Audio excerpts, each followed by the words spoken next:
So I wanted to describe or talk a little bit about my latest acquisition, the Bridge City CT14 shoulder plane, Foxtail shoulder plane they called it because of this foxtail shape.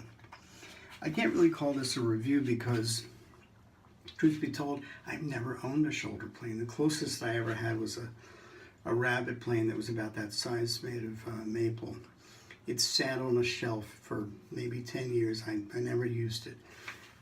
So beautiful, but it sat there, and I finally sold it to somebody who could use it. But nonetheless, when I got the opportunity to get this for a pretty good price, I jumped at it, even though I wasn't sure how or if I would use it.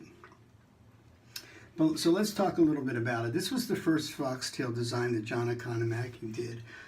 Since then, he liked it so much that he's done a couple more planes with a foxtail design. So let me try to explain what I understand as similar qualities to other shoulder planes and things that are different.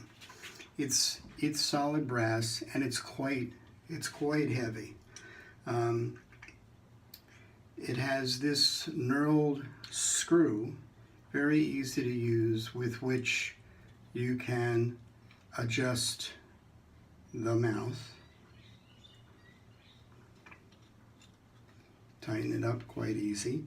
A lot of shoulder planes have just got a screw, I think, that, you know, it's a little bit more cumbersome to deal with. The biggest difference, as I understand it, really is this foxtail. The blade retention system is incredibly easy to use. You literally can flip this with one finger to open it up.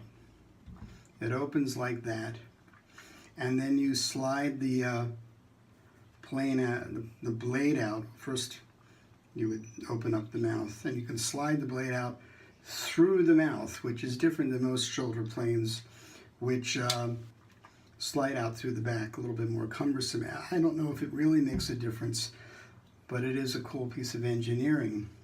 As you just saw, to tension the blade, a tiny click is all you need. So it really is easy. I mean, really, you could do it with one or two fingers. So that's a major difference. In terms of the blade, this is just interesting, I thought, from a Bridge City standpoint. All of Bridge City's planes that I can think of advertise in both their marketing and their manuals two things. One, that they're made of A2 steel, and two, that the backs of the blades are optically lapped. And if you've ever seen a Bridge City plane, the back of the blade is an absolute mirror from this optical lapping process. But interestingly, the marketing material online for this plane and the manual say nothing about either. They don't say A2, they don't say optical lapped. And when I took the blade out, I noticed that the back of the blade was dark and there were manufacturing striations. It was clear that the previous owner had never, maybe he never used the plane, he'd certainly never honed the blade. And so it was interesting, just from a curiosity standpoint, it clearly was not optically lapped. And I'm not sure if it's A2. If anybody knows for sure, I'd love to hear it. And the reason I don't think it was A2 is this blade was probably the sharpest blade I've ever gotten. Despite the fact that it's a 15, 16-year-old plane and had, I think, sat in the box for all those years. And I know it was sharp because as I started to use it and test it out, suddenly my workpiece was covered with blood. I looked down at my hand, it was covered with blood, and I'm going, where the hell did this come from? I finally found a little nick in my finger that I hadn't felt doing. It was that sharp, I had nicked it enough to gush blood. So after the nick was repaired, the next day I went about honing the blade.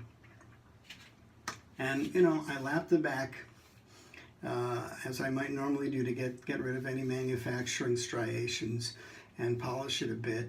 and honed the edge. I'm not sure if I actually got it better or not. It was so good to begin with. So the weight of this thing. So to advance the blade, you unlock it, pop it, advance the blade with the knurled knob, lock it,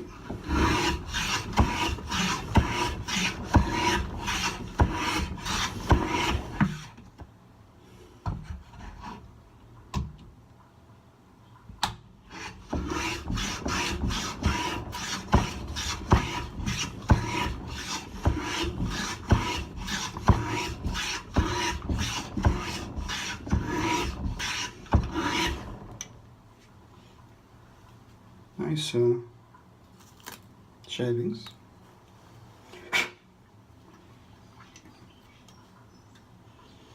Again, open up the mouth a little bit,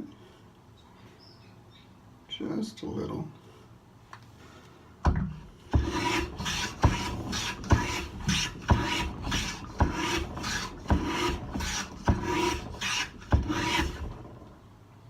And there we are.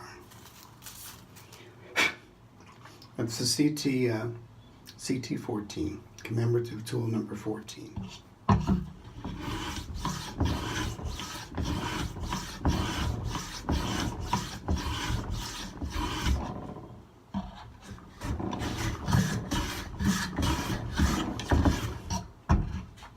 One of the things about this is it has this the shape. It's very ergonomic and easy to use despite its weight. Sometimes I hold it this way, sometimes I'll hold it this way with the sort of the thumb locked.